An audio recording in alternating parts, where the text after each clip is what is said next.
रोने से कुछ नहीं होगा।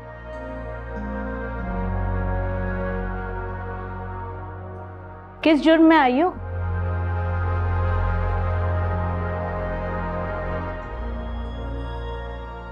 सच बोलने के जुर्म में।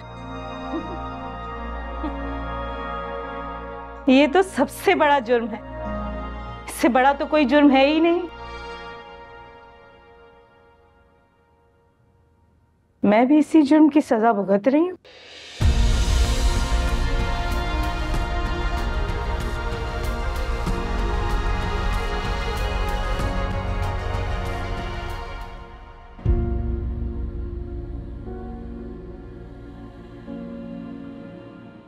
अगर उनके पास पैसा है, पावर है, तो इसका मतलब वो कुछ भी कर लेंगे, किसी की भी इज्जत रोन देंगे। हम सब जानते हैं यह सिस्टम कैसे चलता है। यहाँ कानून ताकत की बांधी है और हम सब सफेद पोश तबका खामोश तमाशाई। क्या मतलब है इसका? हम सब कुछ चुपचाप सहते रहें, कुछ भी ना करें?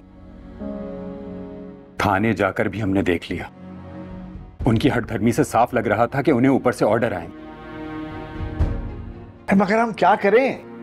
कुछ भी ना करें क्या? हाथ पे हाथ धरे बैठे रहे? कुछ तो करना होगा ना। अंकल आप परेशान मत हो, मैं सुबह ही जाकर जरनाब की जमानत की कोशिश करता हूं। मेरी बच्ची वहां अकेली है, कोई तो कुछ करे।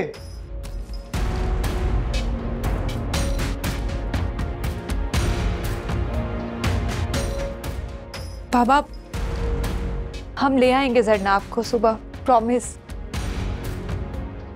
मुझे ले चलो वहां बेटा, मेरी बेटी वहां अकेली है।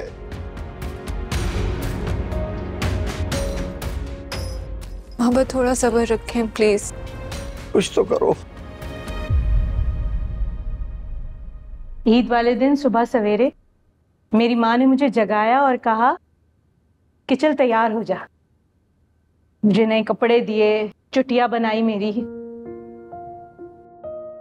मैंने सोचा कि चुन्नी पहन के सहेलियों के साथ खेलने जाऊंगी,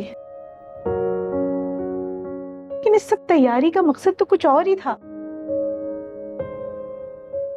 दरवाजे की आड़ से देखा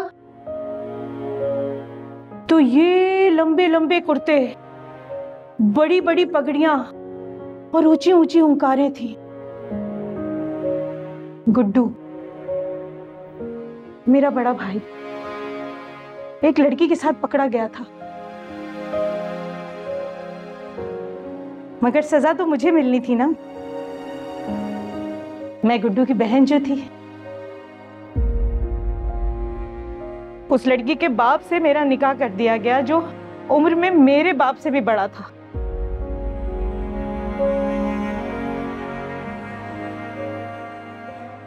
माँ बाप को टीबी खा गई।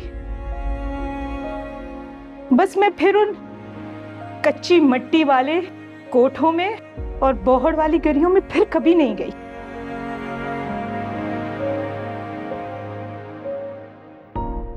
अल्लाह ने मुझे बेटी दी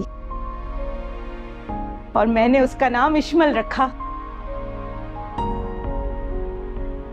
शौहर के मरने के बाद के बेटों ने मुझे और इश्मल को घर से निकाल दिया। फिर मैं इश्मल को लेकर शहर आ गई। पढ़ी लिखी तो थी नहीं, सिर्फ झाड़ू पोछा करना आता था, तो घरों में काम करने लगी।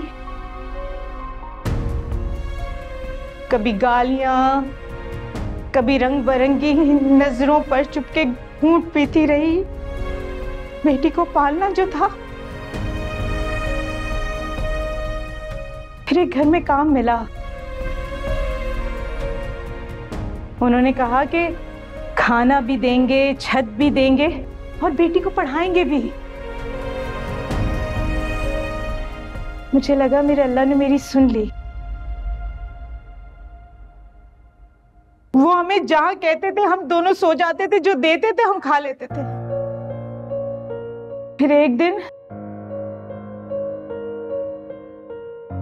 रात में मैंने अपनी इश्मल को आवाज दी तो उसने मुझे जवाब नहीं दिया। मैं उसको ढूंढने लगी, इश्मल इश्मल इश्मल, जब मैंने छत से नीचे कोठरी की तरफ देखा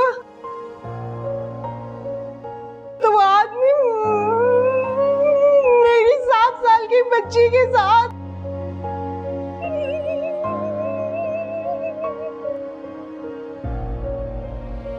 मैं भागती हुई नीचे गई।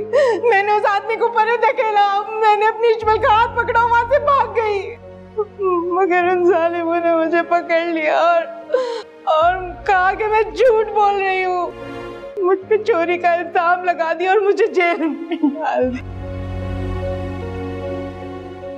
अब देखो यहाँ हूँ इस जेल में, पता नहीं मेरी इश्मल कहाँ है, किस हाल में है, कौन है उसके पास।